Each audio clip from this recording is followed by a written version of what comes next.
Their fight ended in the 8th round last time when there was an accidental clash of heads. And Vaca was very, very badly cut indeed on his right eye.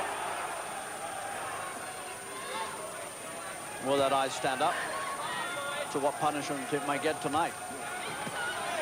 Will Honeyghan's right hand stand up to what he hopes to do? Vaca's come in very, very aggressively.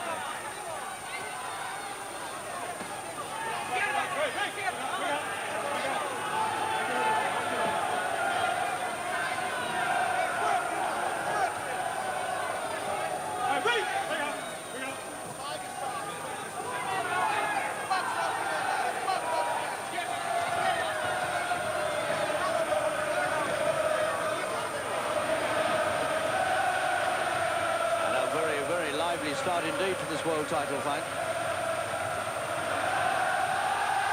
Almost as though the pair of them know that it won't go all the way.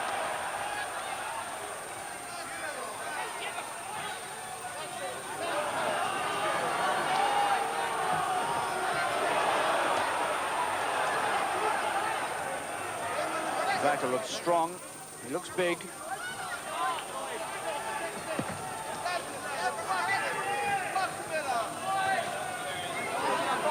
In fact, Honeyghan is the heavier man, but just a fraction.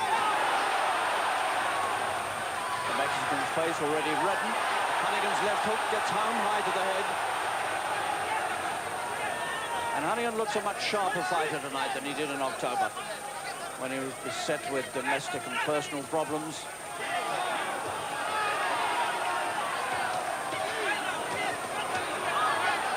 Honeyghan looks much more like the man who put Gene Hatcher away in Marbella. He really does. And Vaca's looking a little disturbed in these exchanges. And he's bleeding. Vaca is cut in the first round. His right eye went last time. And he's cut again. And he is very disturbed, and it's near the right eye again. It's probably the same cut. He had more than 16 stitches put in it last time. And there's trouble there already, the blood running down the inside of the side of his nose. Coming to the end of the first.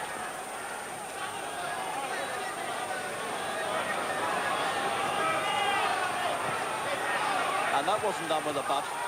Good punch from Vaca. Vaca's almost weeping with frustration. He goes back to the corner. He feels the blood running down his face. And they go to work to try and staunch the flow of blood. The referee's in there having a look at it.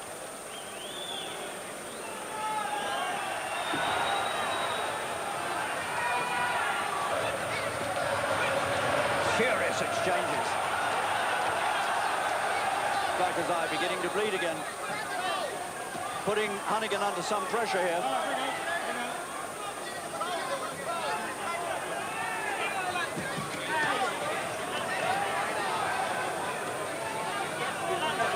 Remember, Honeyghan has got a bad right hand. He's got chips of bone floating around in the right hand. It hurts him when he hits with it. He might have to rely on the left hook.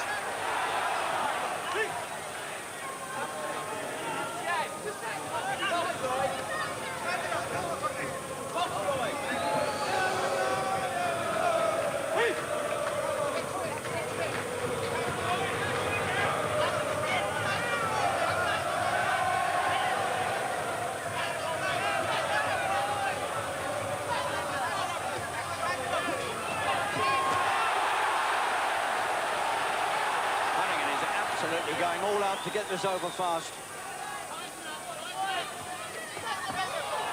Letting the punches go, bad hands or no bad hands, as he said he would. So this WBC Welterweight Championship fight, which is sponsored by Continental Airlines, has opened in sensational fashion.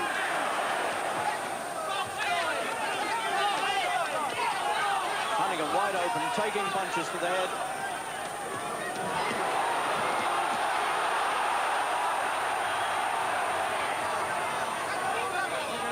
Vaca, for the first time in his life, has big money, And he's determined not to let this title go if he can help it.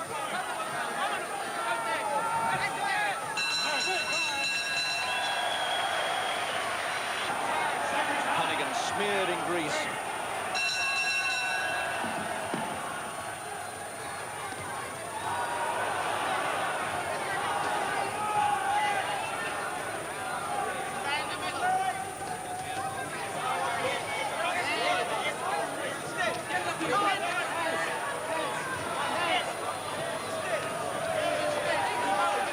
Vaca really has got the face of a fighter. It's marked and scarred, pitted, but he's a tough fighter.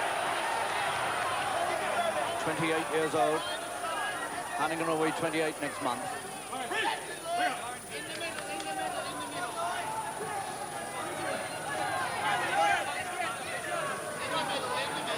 Honeyghan's 5th World Championship fight in the past 18 months. 6th World Championship fight, rather.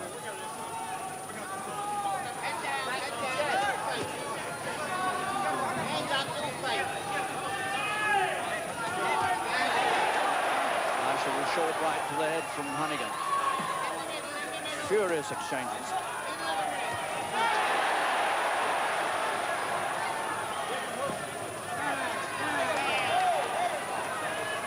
Good jolting left hand shot out by Vaca. These two testing each other to the full.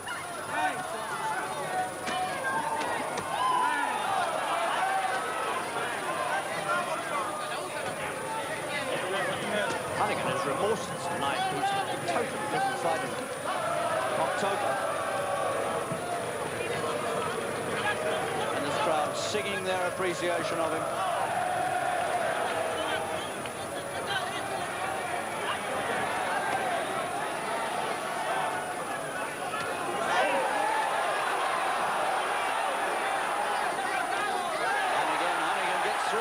As Vaca's trapped on the ropes.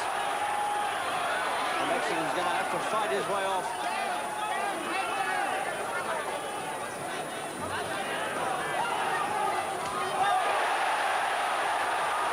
Honeyghan just throwing everything in. Quite extraordinary.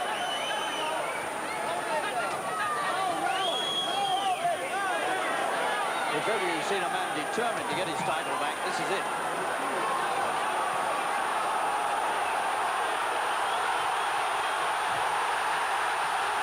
Trying to find one swinging punch with which to drop his man, and he can't quite do it.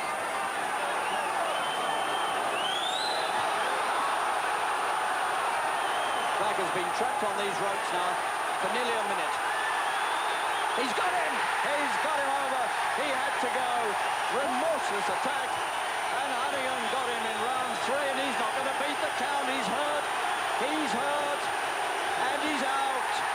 Round 3, and Honeyghan has collapsed in absolute exaltation. He's the champion again, and they're having to lift him off the floor.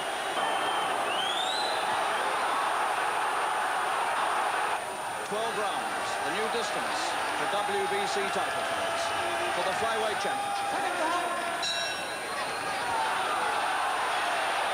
And the familiar little figure of Charlie Magri looks quite small against the much taller man, the champion Mercedes.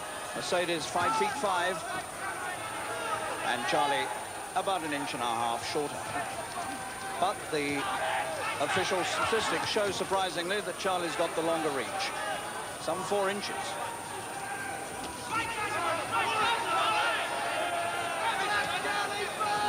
Mercedes' first defense. And chasing up the champion. But Mercedes stays calm and quick with his hands.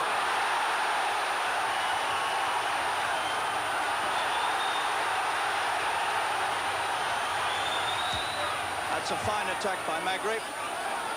Mercedes weathers it. Good left hook by Magri.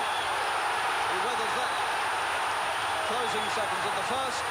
Tremendous attack by the challenger Magri.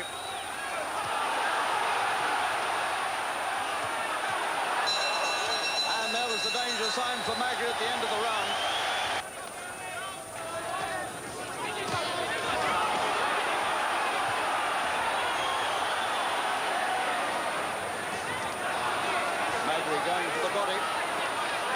hooking hard with two hands, trying to get in underneath.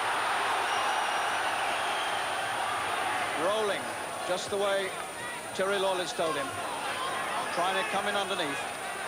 Trying to slip the jabs coming to him.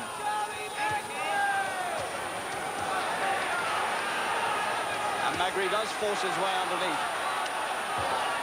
And he pummels the ribs of the champion.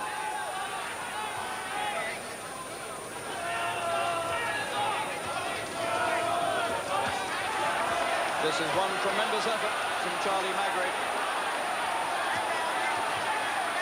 Whatever the outcome of this, he won't be faulted for effort.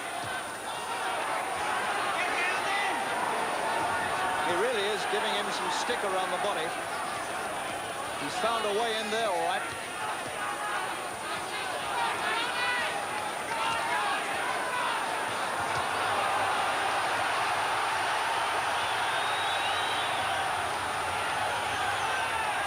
And by getting in underneath, he stopped Mercedes getting it in.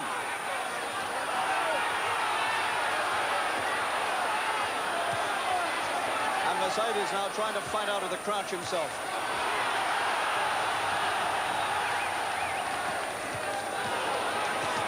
These two tiny figures belying their size with the strength of their punching.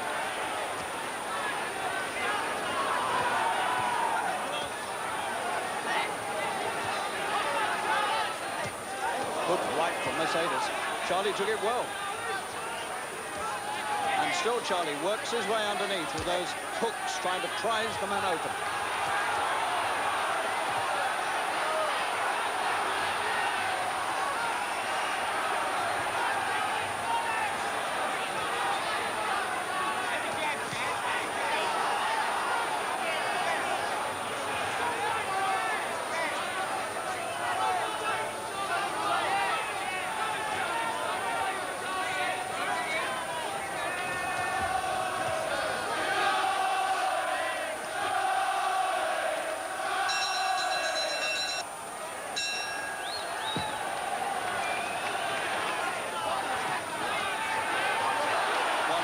Charlie.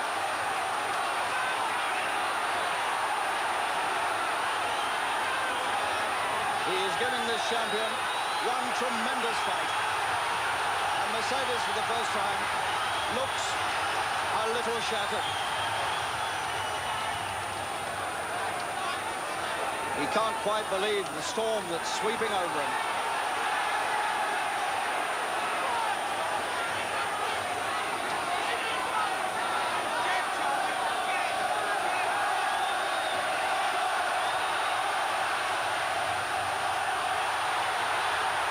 Taking this champion from side to side of the ring, sweeping him from one corner to another, putting together a relentless barrage of punches. Mercedes swings wildly and a little desperately.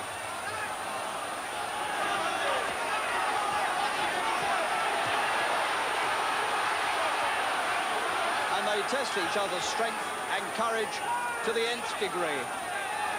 It is marvelous stuff.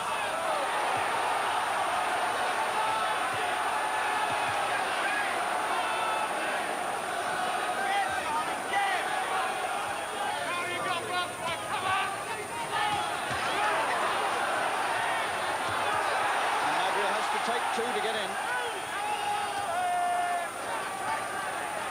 Risking everything, Magri, in pursuit of the world title.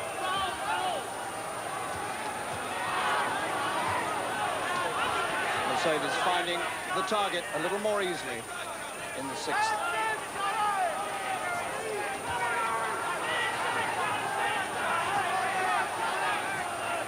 Brilliant battle. Out-and-out aggression from Magri and skilled and cool boxing from Mercedes, who's come through several crises and come through them well, and he looks strong. He predicted he'd knock Charlie out in the middle rounds. We're in the sixth.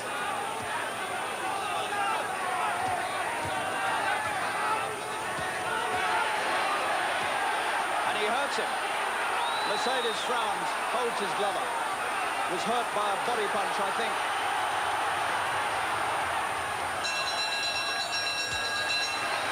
No, he's not. It's a butt, I think, because he's bleeding badly from the left eye.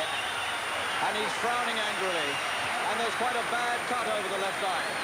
And so now, with grease liberally smeared all over the cut, Mercedes faces danger. Round 7. And they're very slow to get him off that stool.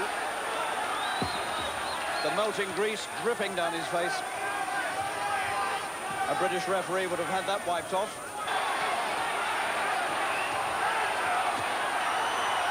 And Magri goes into this relentless assault again. Forces Mercedes to swing back in desperation. And now he risks further damage to the eye. Round 7. The eye bleeds. Magri goes for the finish. Can he get it? And the referee is calling the doctor to have a look at it. He's calling the doctor in to look at it. It's not over yet. He wants the Adrian Whiteson's opinion. And Adrian Whiteson says he can't go on. And Britain has the world flyweight champion. Charlie is the champion. And this is one of the most electric nights in British boxing for many years.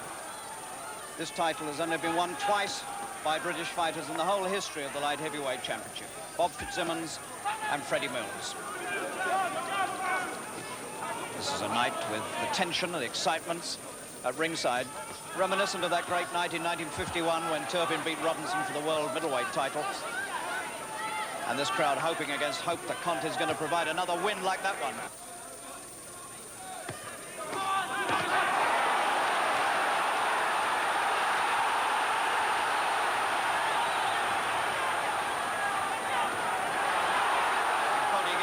Three good hard punches home there.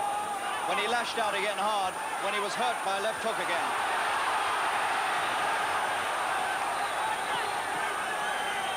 And these two are going to put each other's courage and endurance to the ultimate test. Good left hook from Conteh. And Ahumada felt that all right. And he hasn't got the wit to get off the ropes for the moment. Ahumada is dazed.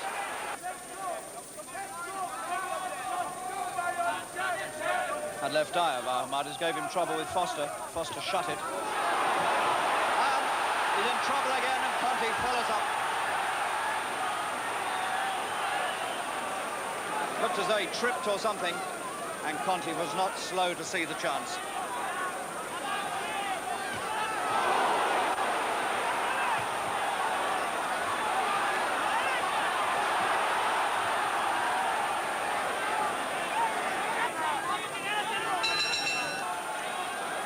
So we enter the stages of this fight now where endurance matters, durability matters.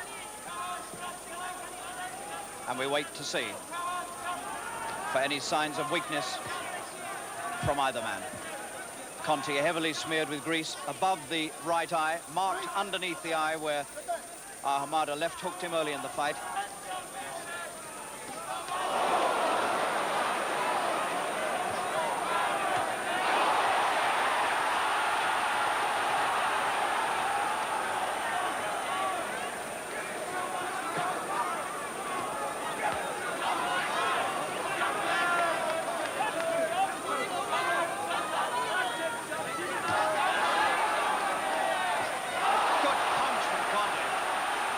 Argentinian's head right back.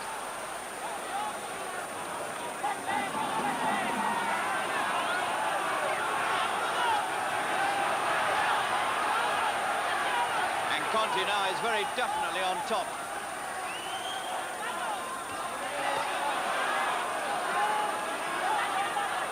Ahumada has problems seeing, and Conteh sees the world title.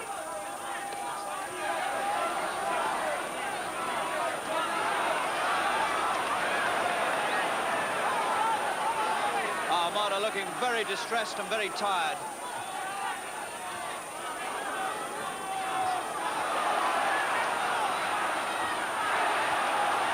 And Conteh's right hand now coming into play again and again. Working rubbing against that side of Ahumada's face where he's hurt.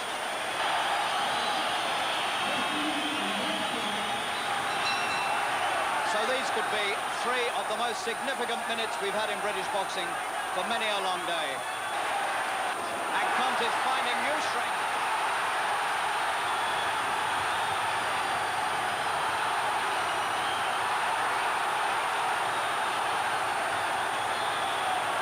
And he's finishing it like a man going for the knockout.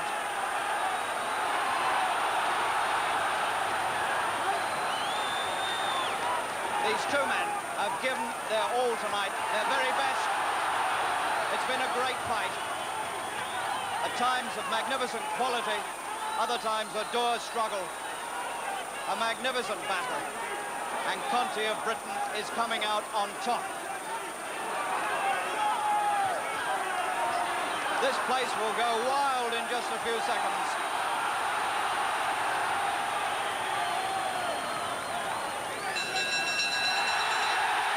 It's Conteh, world light heavyweight champion at 23.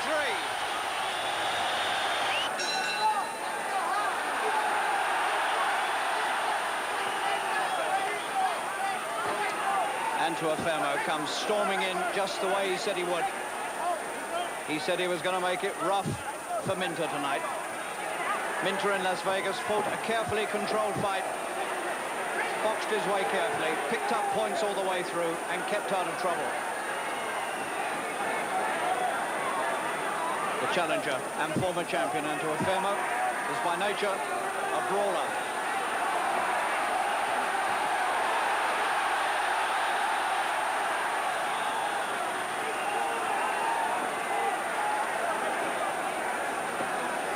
Minter settles down and gets ready to plug the right hand, the southpaw's lead, into the face of the Italian-American.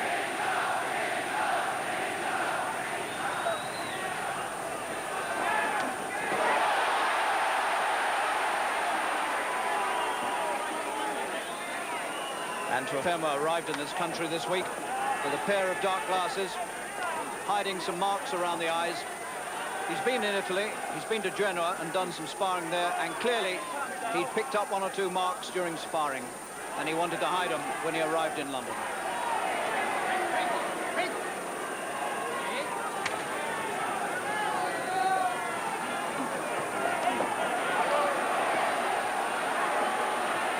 Minter's plan here will be to keep him on the end of that right hand.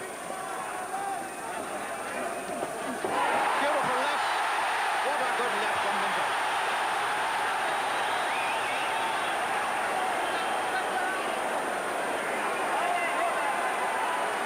And Antuofermo was sent spinning back on his heels inside the first 2 minutes.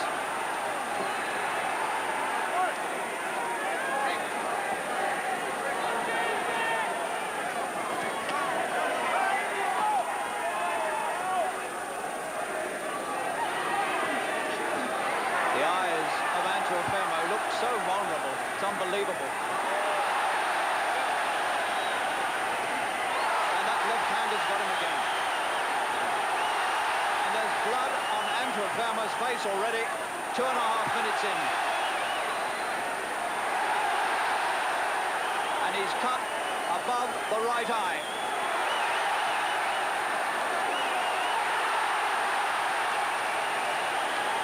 Minter fighting with all the confidence and coolness of a champion. Blood on the face of the challenger.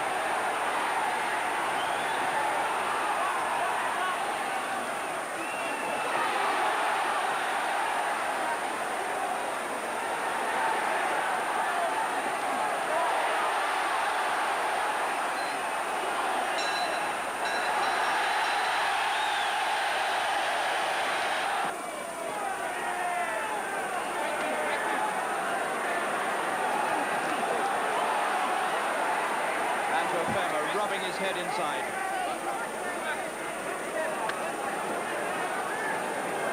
And the blood must be running down into his eye. And he's going to have trouble seeing. But he's a brawler by nature. He's had a tough upbringing, and he started as a street fighter, and he'll wade through anything.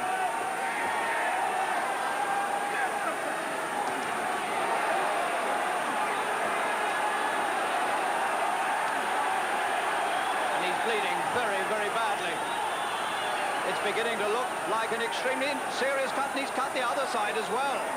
Both eyes are now cut. Antuofermo. His face is being ripped to pieces by Minter. There's no way he'll get through this fight with eyes like that. It's an absolute piece of butchery.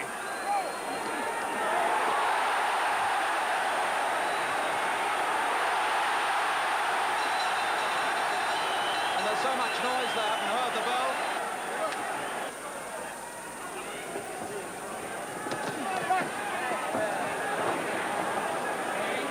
A lot to be said for the courage of Antuofermo that he's come through those opening rounds, cut as badly as he was. And for the first time, the corner have managed to do a little bit of successful work, because although there's a little bit of blood about, nothing like what there was.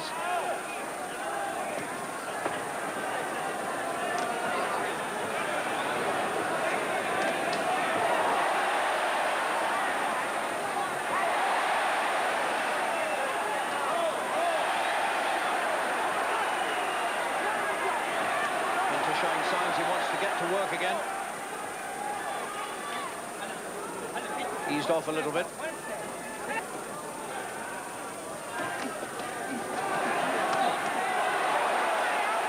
Ridiculously one-sided. Minter's won every round.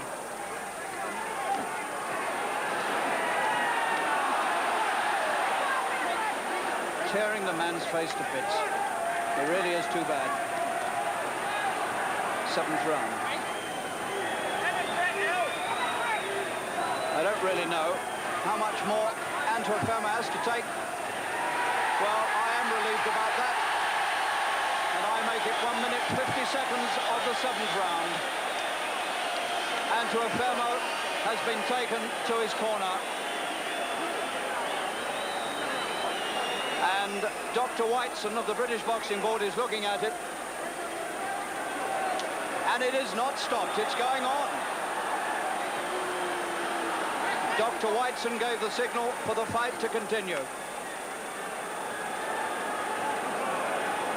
Despite the fact that he has cuts on both sides of his face.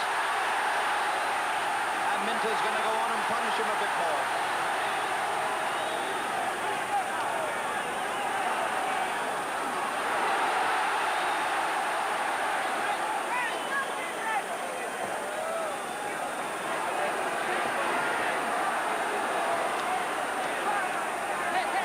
And the man is streaming blood yet again.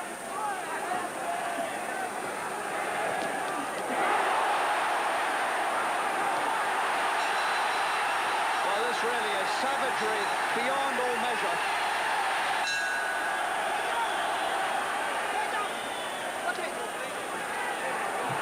And now the cuts are so bad that he's come out of the corner with blood still oozing from the eyes.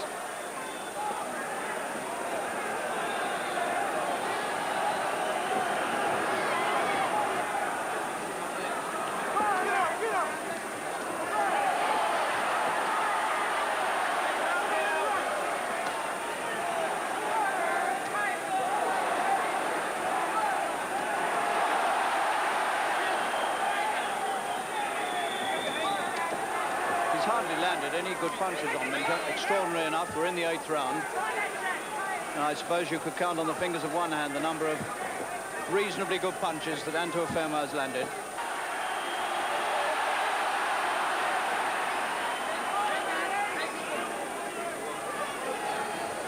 His eyebrow over the left eye looks like just one long cut to me.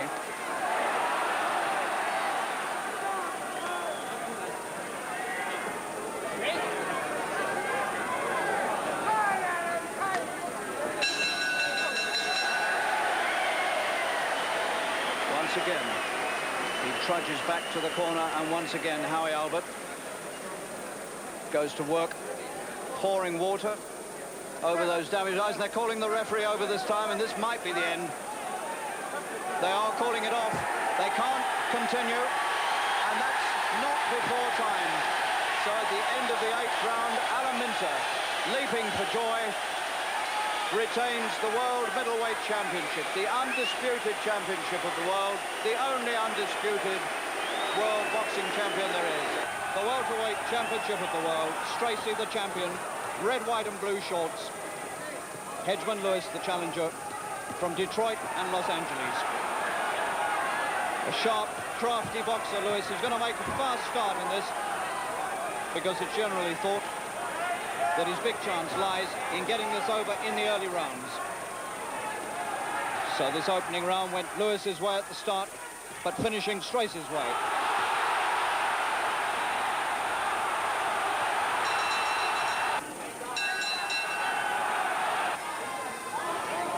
Stracey wearing a puzzled frown as he so often does in the ring.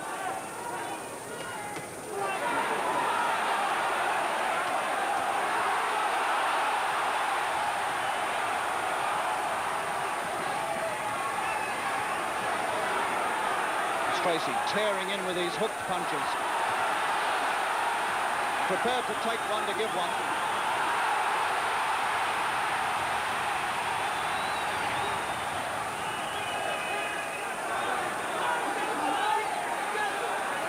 There's no saving of energy in this one. Neither of them thinking about 15 rounds, I'll tell you that. No way they're pacing themselves. This is all or nothing on these early rounds.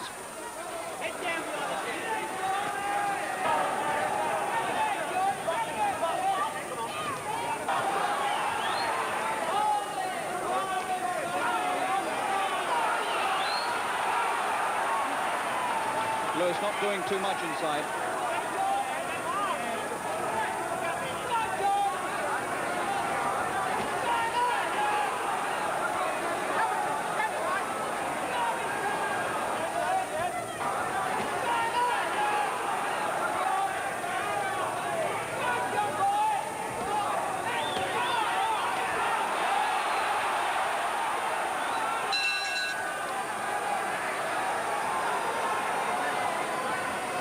Again, Lewis coming out, looking a bit like a clown with white grease all over his face.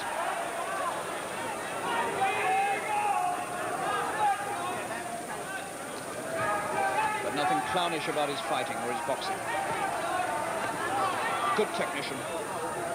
Knows his way around the ring. But hasn't perhaps made as good a start as he would have hoped.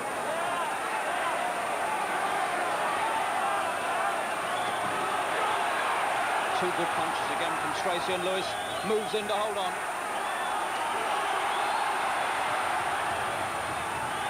Lewis lying on Stracey. The crispness is leaving the jab of Lewis. Those left hands are not coming out with the sting. Good thumping left hook into the stomach from Stracey. And Lewis wobbles for the first time. That body punch really shook him up. Round 6. There's the bell, and they haven't heard it, there's so much noise. Well, Stracey will know that he had him going there. And the head goes straight into Stracey's face, and he winced with it again.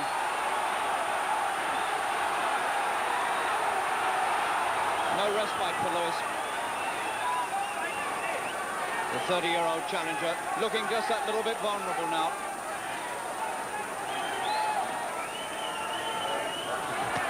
What a good right cross from Stracey. Thumped into Lewis's head, and he hangs on desperately. Head on Stracey's shoulder. Harry Gibbs tells him about it. And suddenly, Hedgeman Lewis is looking all over the shop.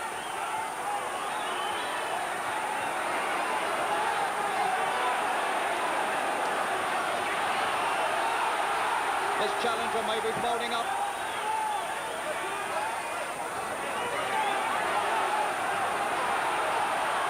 Stracey trying to prise himself loose so he can get a good shot. Big bump coming up at the side of Lewis's left eye.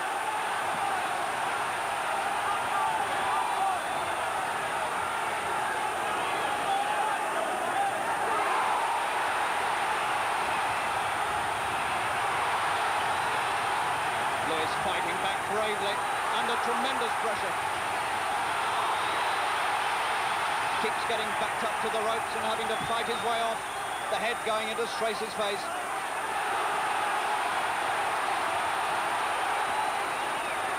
Stracey absolutely going for it. Flags waving at the ringside. The head in the face again. And thousands of people boo Lewis. The action is frantic in this seventh.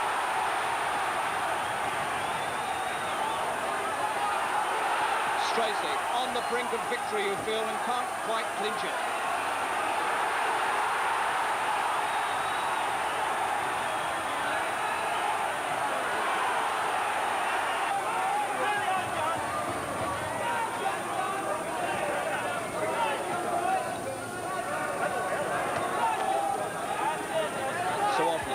Lewis has been backed up against the ropes.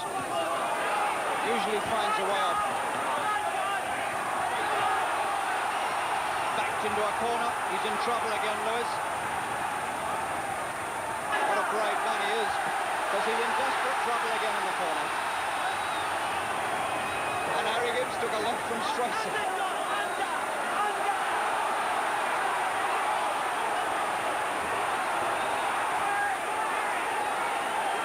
Lewis trying to stay close, trying to find some safety inside, and almost thrown through the ropes, halfway out of the ring. His legs won't hold him up. He can hardly move forward back into the fight. Just under 15 seconds.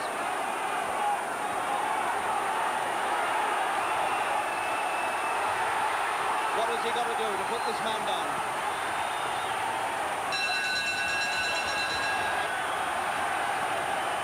Could this be the fateful round? Stracey not as strong as he might be. He's done a lot of work.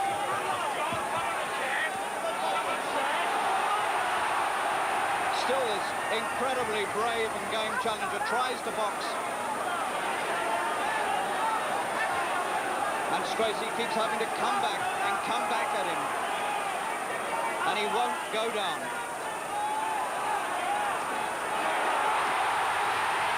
This must be the end. Moving in, the man's propped up by the ropes only, and Gibbs saves him. His legs have gone. Never on the floor, Lewis. What a brave man, and the whole of Wembley now rising and applauding John H. Stracey, who defends the World Welterweight Championship successfully on his own soil. And so Howard Winstone, amid scenes that haven't been heard at the Royal Albert Hall for years, these thousands of Welshmen cheering him on, making now his fourth attempt to win this world title against the southpaw Japanese, Mitsunori Seki.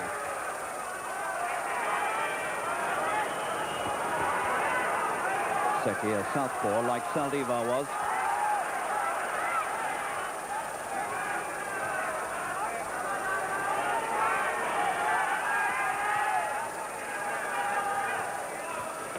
Seki is about 2 inches taller than Winston.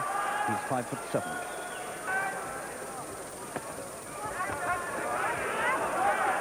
Roland Dakin, the referee, refereeing his first world title fight.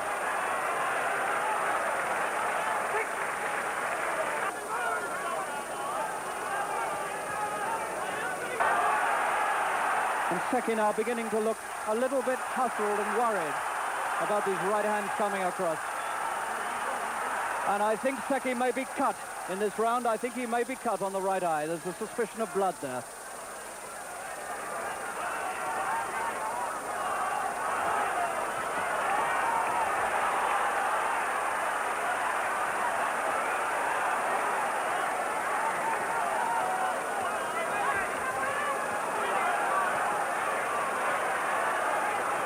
I don't think Seki is cut, but he looks suspiciously red around the eye for a moment. And it's Winston, in fact, who's cut. It's Winston's left eye that is bleeding. There was a little blood around, and I couldn't see where it came from, but now it's very plain, and it's the Welshman who's cut on the left eyebrow. And this is a bad setback for Winston, because if anybody was going to get cut early on, we thought it would be the Japanese.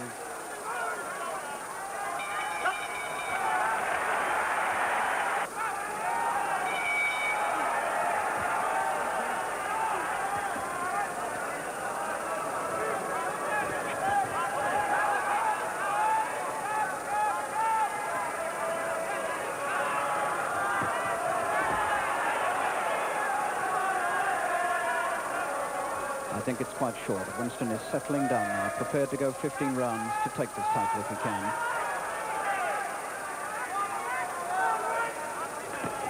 Beautiful left-handed. Seki walked right onto it. This is easily the best round Winstone has had so far.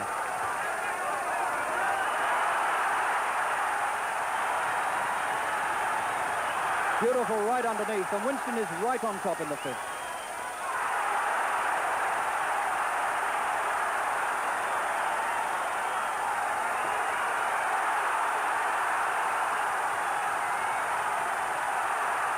And Seki is taking a lot of punishment in this round. He's taken almost everything that Winstone has thrown at him. The little Japanese suddenly no longer looks so fast or so strong.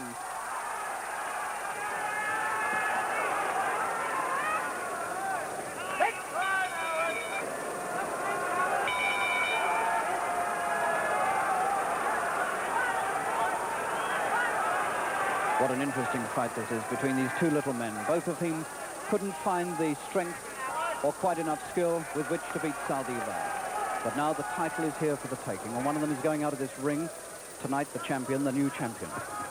Both men who've set their hearts on winning the world title. Winstone, I know, has lived with this dream of being world champion now for many years, and he may not get another chance after tonight.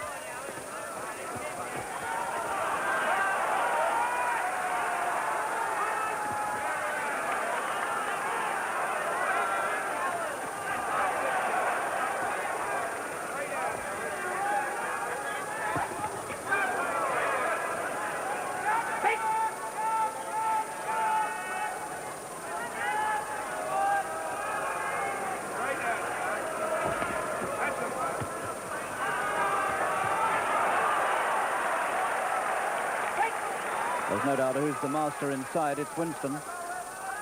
He's consistently been better inside all the way through this fight. He ties up Seki beautifully inside and frequently scores. And for a moment I thought Seki had trouble with his right eye. He has got trouble with his right eye. He brushed away the blood, and Seki now is cut on the right eye.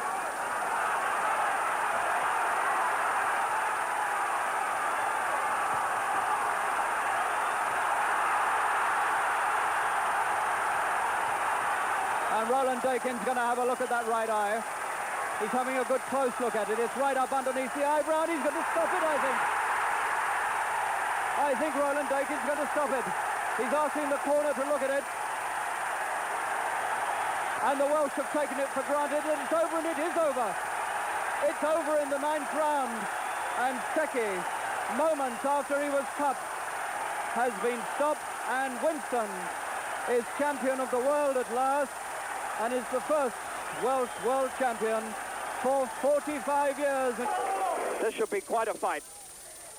Mattioli, who likes to go straight forward and punch, and Hope, the southpaw counterpuncher, who likes a man to come to him. They ought to be made for each other, and they ought to put together a really marvellous fight. Oh, he's got him with the first big punch. Left hook, the southpaw's left hook, and Mattioli, the world champion, went down with 15 seconds of this fight gone. And he looks dazed still. Now he knows what he's in for. And Hope could produce a sensational win here.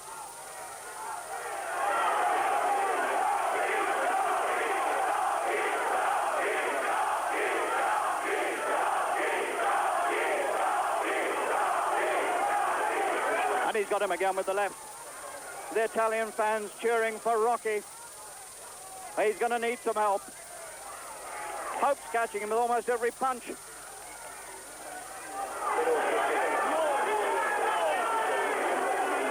Morris keeping him away on the end of that southpaw right lead. And Mattioli's face turning more and more scarlet. Hardly missing him, Morris.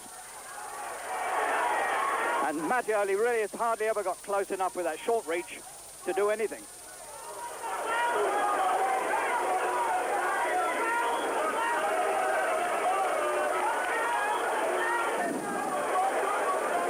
That 2-year wait for this chance is written all over Hope's face now. He's enjoying this.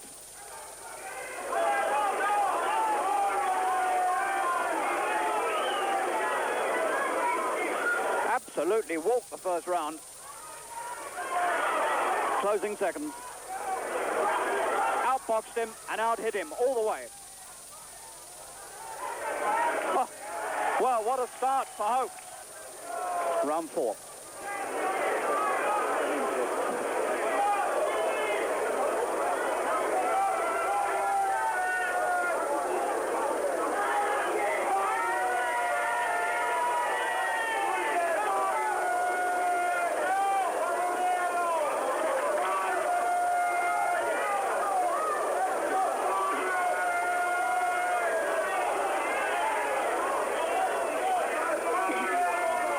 Mattioli.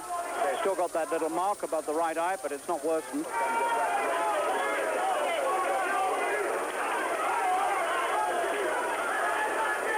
Red in the face.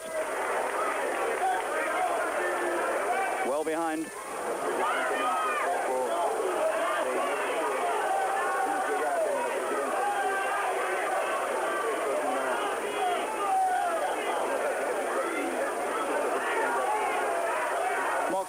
Morris boxing a little differently again this time, gone back to standing off and stabbing the southpaw lead out.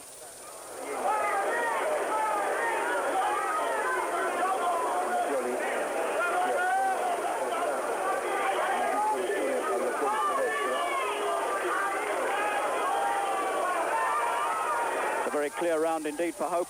Done all the scoring. The crowd in the circus tent ominously quiet from their own point of view. And Hope is building up a big lead.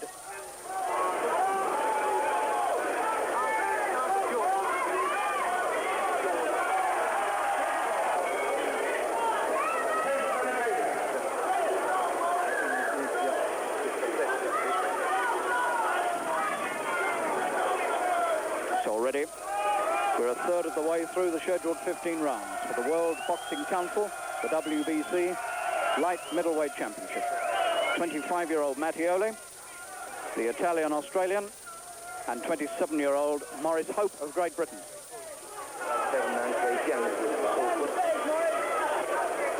And Hope knows only too well that if he blows this chance, he'll probably never get another of winning the world title.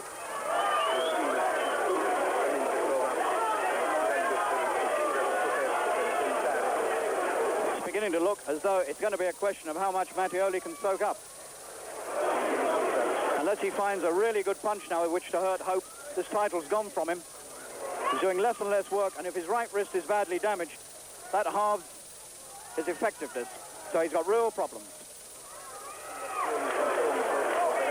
He's hardly used his right, you'll notice. He's been saving it now for 2 or 3 rounds.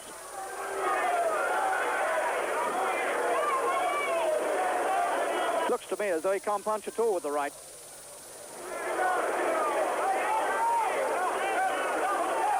In which case he's putting up a very game battle. If he's one-handed, he has no chance. You must have a right hand against the southpaw.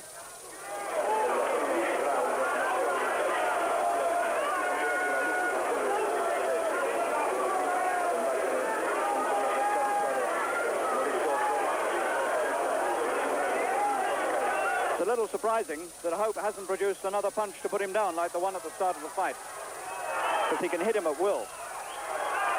And it's becoming very, very one-sided, and the Italian crowd are getting very disillusioned with their man, beginning to give him the whistle. He's certainly one-handed, there's no doubt about that.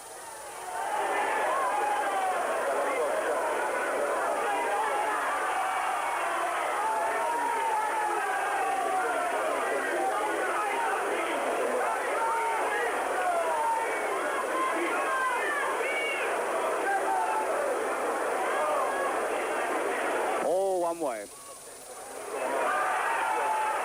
And British boxing could be on the verge of a very important night tonight.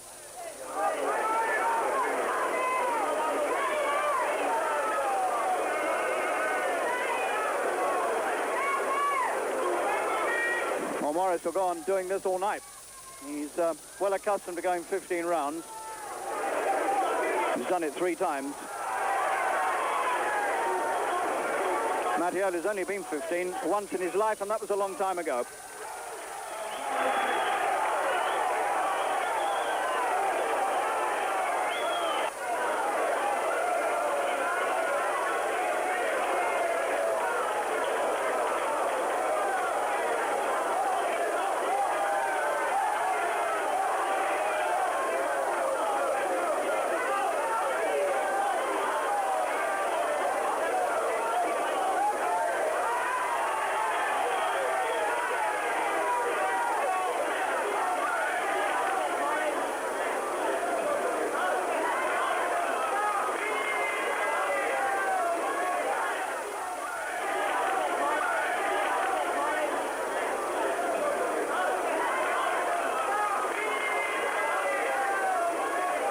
Well, he's pulled himself together a bit there, and he needed to, because things look like slipping from him. Well, that was a fair round for Hope again. They've packed it in. Hope is the world champion. They've had enough. He's hurt his right hand. They're signalling to the referee. And Maurice Hope is on his knees and thanking God for the world title. Jim Watt behind there cheering him. Maurice Hope is the winner at the end of the 8th round, and Britain has a world champion.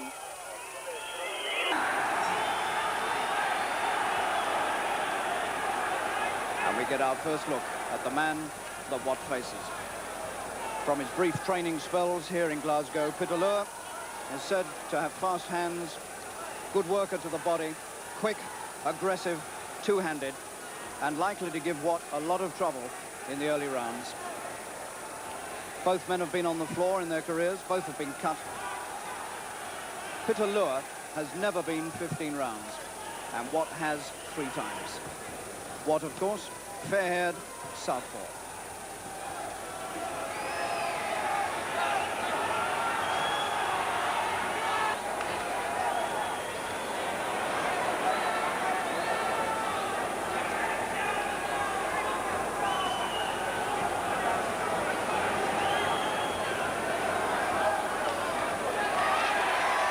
This is the perfect reply to a hustler. And Pitalua now looking for the way to come in, and he doesn't know where to find it. Good round for Watt. And as Jim Watt comes out for the 5th round, so one sees for the first time a rather nasty-looking swelling at the side of his face by his right eye.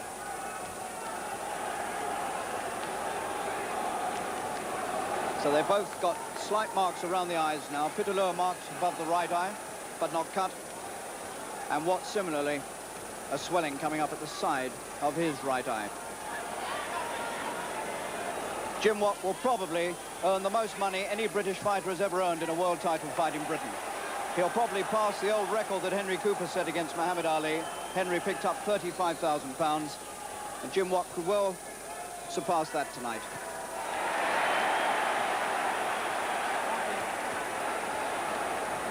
Oh, good right. Pitalua, good right. First big success. And that went right down Watt's legs.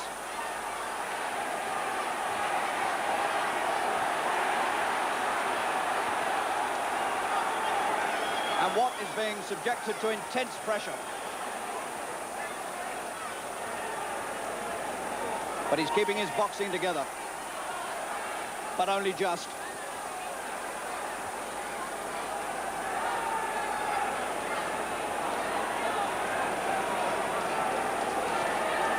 Good round for Pitalua.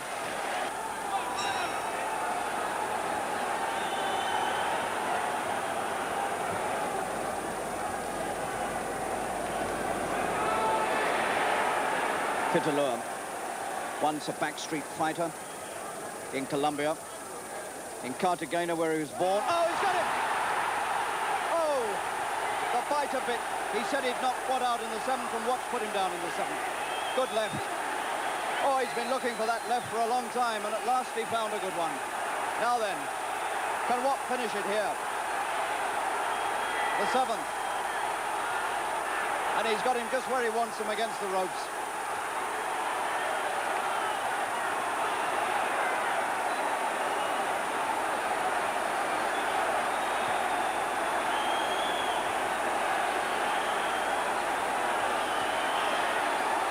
Punch has brought the whole of Kelvin Hall to boiling point.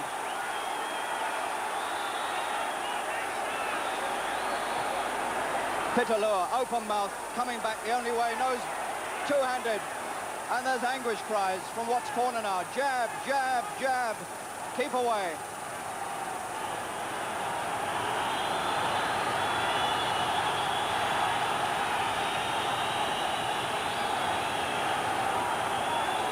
He just missed him with that one.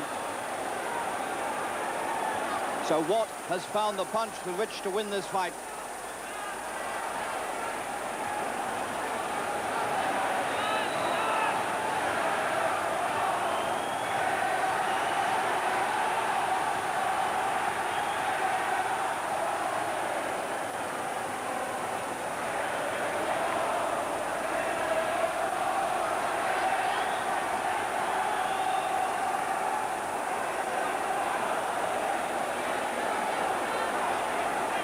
Less than half a minute of the 7th left.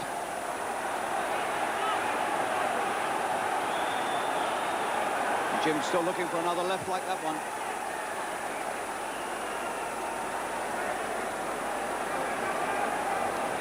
Good comeback by Pitalua. Recovered. Oh, he's got him again with it. That's the one. Not quite as well timed as the other one. There's the bell.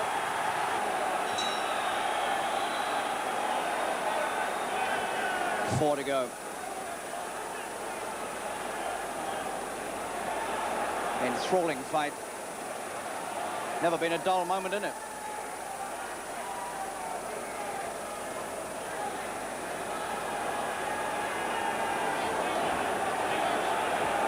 Watt's mother jumped up from the 2nd row at the ringside and now trying to get into the front row and yelling Jim on.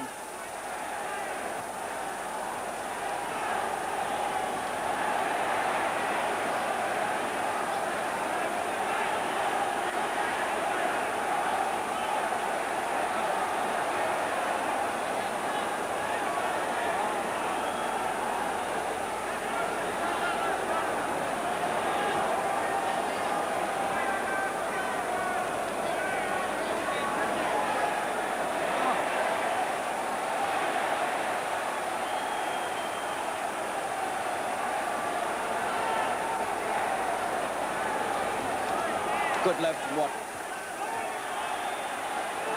Backing up again, backing up.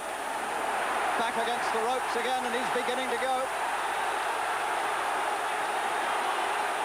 Determination seems to be leaking out of Pitalua. Tries to fight back. Round 12. And McCanty's moving in, and he's stopped it. No, he hasn't. I thought he'd stopped it, but no. He's pulled him out into the centre.